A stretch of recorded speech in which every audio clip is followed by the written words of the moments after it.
ಚಳ್ಳಕೆರೆ ತಾಲೂಕಿನ ಹಿರೇಹಳ್ಳಿ ಬಳಿ ಟ್ರ್ಯಾಕ್ಟರ್ಗೆ KSRTC Rajahamsa ಡಿಕ್ಕಿಯಾಗಿ tractor ಪಲ್ಟಿಯಾದ ಘಟನೆ ಇಂದು ಬೆಳಗಿನ ಜಾವ ನಡೆದಿದೆ.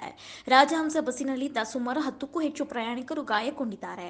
ಗಾಯಗೊಂಡವರನ್ನು ಚಳ್ಳಕೆರೆ ಸಾರ್ವಜನಿಕ ಆಸ್ಪತ್ರೆಗೆ ದಾಖಲಿಸಿ ಚಿಕಿತ್ಸೆ ನೀಡಿ ಹೆಚ್ಚಿನ ಚಿಕಿತ್ಸೆಗಾಗಿ ಜಿಲ್ಲಾ ಆಸ್ಪತ್ರೆಗೆ ದಾಖಲಿಸಲಾಗಿದೆ.